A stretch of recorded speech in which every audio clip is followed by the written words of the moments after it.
Hi everyone, this is my justification video for the student learning objective number 3 for approaches to classroom management.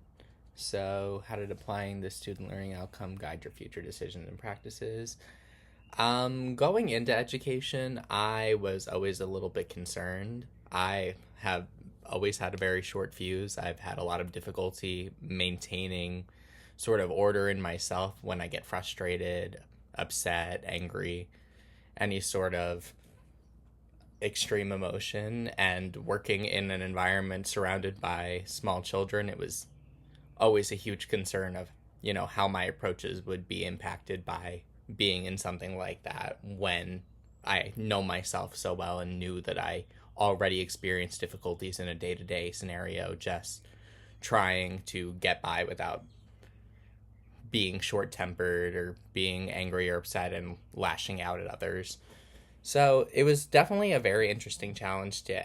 insert myself directly into an environment that could really stimulate a reaction like that. And I'm really grateful for this specific student learning objective because I feel like it brought a lot of useful methods into the classroom that really could combat sort of having any sort of outbursts or anything like that related to frustration or anything. So I think that the biggest challenge for me, sort of inserting this sort of idea into the classroom, was really just the application of it in the beginning, kind of getting my feet wet and getting used to the idea of applying these newly structured methods into the classroom. Of course, in the school that I had worked in initially, when I taught preschool, it was a lot easier to have something like staff positioning within the classroom because we were given the luxury of having numerous instructors in the classroom at a given time, which I'm sure won't always be the case, especially in a more formalized school setting. But throughout the day and throughout doing my lessons, it was always a lot easier to know that I didn't have to have my eyes on all 20 kids on my own. I had my eyes on this section, and somebody was able to cover that section. Somebody was able to cover the back half of the room. So while a lesson was being done every single day, it was a lot easier to know that students' attention could be maintained because there were more eyes on them, sort of deflecting disruptive behavior throughout the progression of the lesson. I think that this is definitely all wonderful ideas and great ways that I can further, create a manageable environment for the classroom on a given day to day. I know myself and I know that my habits aren't just going to change overnight, but being able to have approaches and frameworks that I can introduce that are able to combat those can honestly make the day a lot smoother, not just for the students in a given lesson, but also for me as we work throughout the day.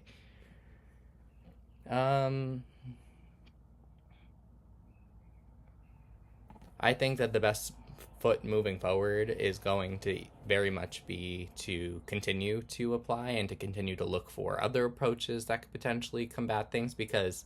not everything will stick on a single try. Like, kids are very adaptable and kids are very flexible. Just as easily as you bring an approach in, they can get used to it and immediately have their own ways to get around it. So being able to stay up to date and continue to apply new methods into the room that both remain interesting for students, that are able to keep students focus and attention. All of these things are all wonderful, and being able to apply more and more will keep kids on their toes and be able to keep a steady level of focus throughout the entirety of the school year as we move day to day. And finally, how was I able to apply these opportunities another way? As I had stated previously, in the last SLO submission, I was unable to secure a placement for the current semester, so I've been basing a lot of my experiences on what I used when I taught preschool the past 2 years, which goes directly hand in hand with how this applies to other courses, as I used the preschool that I worked in as my birth through my birth to pre-K placement, my internship, however you want to phrase it. So, especially being in a younger classroom where that attention span really was not there, and something I really had to work towards going from September to June, and something that the kids were able to develop a little bit more over time, being able to have these approaches from the get could have been a lot easier of a transition for the kids and got them a lot more acclimated, and maybe we could have really started grinding on lesson material a lot sooner in the year, where I didn't have to necessarily wait around for the kids to be prepared for a lesson coming their way each and every day. I definitely noticed, especially in the beginning of the year, how much more difficult it was to maintain that focus and attention because things were so stagnant.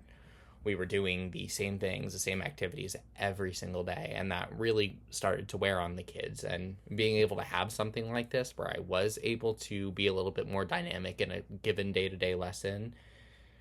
would have greatly benefited the kids from the very start of the school year versus when it gradually got brought in over time as I learned and adapted with what was going on in the classroom throughout the year.